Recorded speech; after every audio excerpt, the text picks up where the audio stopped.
લખપત તાલુકા કોંગ્રેસ સમિતિ દ્વારા પાનદ્રોજ જિલ્લા પંચાયત સીટની તાલુકા પંચાયત સીટ પર જનસંવાદ કાર્યક્રમનું પ્રસ્થાન કરવામાં આવ્યું હતું।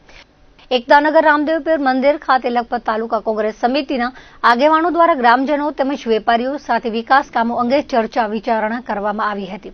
મહેમાનોનું શાબ્દિક સ્વાગત વેપારી મંડળના પ્રમુખ શક્તિસિંહ ઝાલાએ કર્યું હતું। પીસી ગઢવી તાલુકા પંચાયત તેમજ ગ્રામ પંચાયતની યોજના વિષય પર વાત કરી હતી। જીએમડીસી તેમજ જીએસઈએલ પાનદ્રોજ CSR ફંડની માહિતી આપી હતી। વેપારી મંડળ દ્વારા એકતાનગર ખાતે શૌચાલયનું પાણી કનેક્શન તેમજ સ્ટ્રીટ લાઇટો વર્ષોથી બંધ હાલતમાં છે અને ગટર વ્યવસ્થા કરવા માટે રજૂઆત કરવામાં આવી હતી। વરદાન ગઢવીએ બજાર સફાઈ કરવા છેલ્લા 1 વર્ષથી ગ્રામ પંચાયત દ્વારા કોઈ વ્યવસ્થા નથી। વેપારીઓ પોતે સ્વખર્ચે સફાઈ કરાવે છે તેવું જણાવ્યું હતું।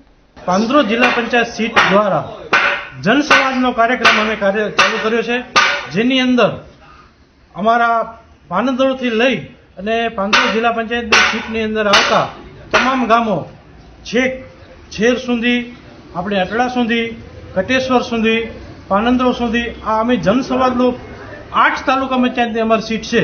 એ 8 તાલુકા પંચાયતની સીટ ઉપર અમારી આ લખપત તાલુકાની ટીમ જે છે, જેમાં અમારા પ્રમુખ ઇબ્રાહીમભાઈ કુંભાર, મંડળના પ્રમુખ શ્રી પીસીભાઈ ગઢવી, સંયોજક તરીકે રાજેશભાઈ સોની તેમજ લખપત તાલુકાની સમસ્ત કોંગ્રેસની ટીમ આજે સવારના 9:30 વાગે સોનલનગરથી સ્ટાર્ટ કરી અને છેક આખા વિસ્તારની અંદર અમે ફરશું અને લોકોના પ્રશ્નોની સાથે જાણકારી લોકોને કહેવા માંગીએ છીએ કે કોંગ્રેસની ટીમ આપની સાથે છે।